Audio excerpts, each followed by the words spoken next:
In the scorching heat of the desert, a group of nomads stumbled upon a strange ritual. Animals, once living and breathing, now lay lifeless on makeshift altars, their blood dripping onto the sand. The air was thick with the smell of burning flesh, and the cries of the people echoed through the barren landscape. This was no ordinary gathering. It was a moment of profound religious significance, a moment that would shape the laws and practices of a people for generations to come. This video delves into the ancient rituals described in the passages from the Book of Leviticus, exploring their origins, meanings, and the lasting impact they had on the Israelites, and, by extension, on the world. At the heart of these rituals is the concept of the guilt offering, a practice that highlights the importance of atonement and the sanctity of the relationship between humans and the divine. The guilt offering, or a sham in Hebrew, was a sacrifice brought to the temple when a person had committed a sin that required restitution. This could include unintentional trespasses against God or one's fellow human beings. The ritual itself was intricate, involving the slaughtering of an animal, the sprinkling of its blood on the altar, and the burning of its fat. The entire process was designed to symbolize the penitent's acknowledgement of their wrongdoing and their desire to make amends. The guilt offering was not just a rote ritual. It was a profound act of communication. By bringing an animal to the altar, the penitent was essentially saying, "I recognize that I have done wrong, and I am willing to offer something of value to make things right."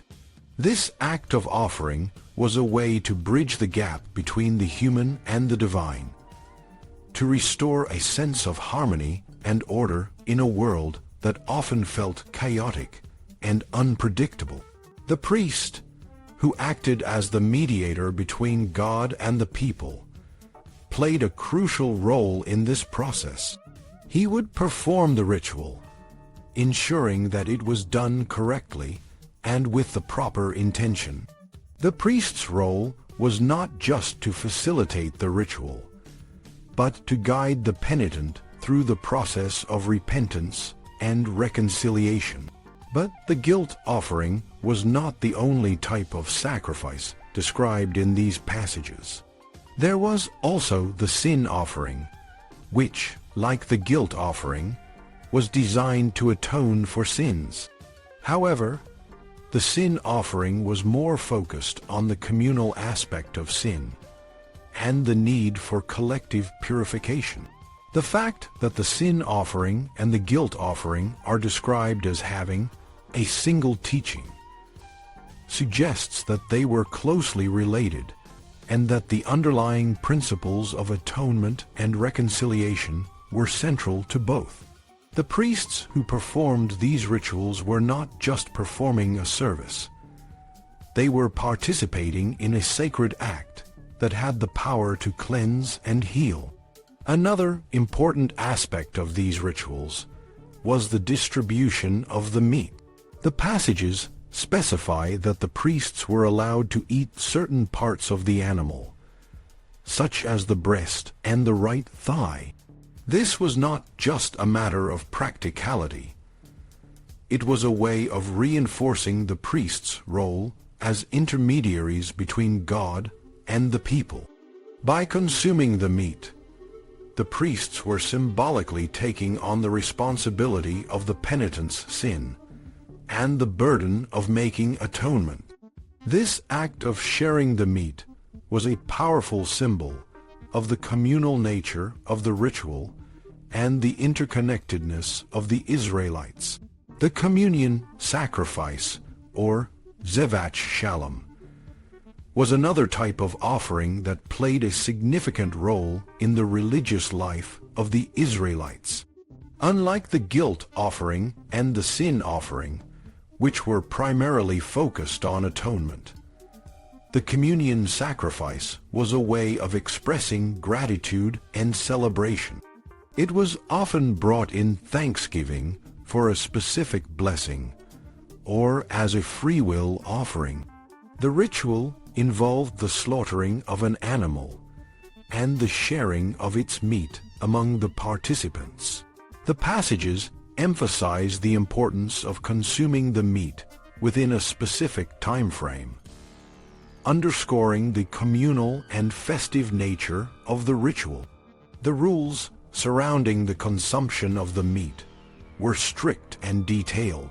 For example, if any of the meat was left over after the second day, it was to be burned. This rule was designed to ensure that the meat did not become tainted or spoiled. But it also served as a reminder of the sacredness of the ritual and the importance of consuming the meat in a timely and appropriate manner. The passages also specify that if the meat came into contact with anything unclean, it was to be burned as well. This emphasis on purity and cleanliness reflects the broader concerns of the Israelites about maintaining a holy and sanctified way of life. The passages also contain specific prohibitions against consuming certain parts of the animal, such as the fat and the blood. The fat was considered the choicest part of the animal and was reserved for the Lord, while the blood was seen as the life force of the animal and was strictly forbidden for consumption. These prohibitions were not arbitrary. They were rooted in the belief that certain parts of the animal were holy and should not be profaned. The ban on consuming blood, in particular, was a comprehensive law that applied to all Israelites, regardless of their location or circumstances. This law was so important that it was repeated and emphasized in the passages, underscoring its significance in the religious and cultural life of the Israelites. The rituals described in these passages were not just about following a set of rules. They were about creating a sense of community and fostering a relationship with the divine. The act of bringing an offering to the temple was a way for individuals to express their devotion and gratitude, to seek forgiveness and healing, and to participate in the communal life of the people. The priests, who played a central role in these rituals, were not just religious leaders. They were guardians of the community's spiritual well-being.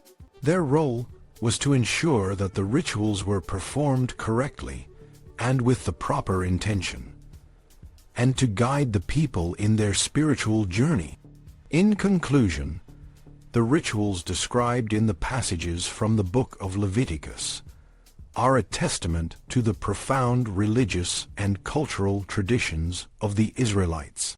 Through these rituals, the Israelites sought to maintain a harmonious relationship with the divine and to create a sense of community and belonging.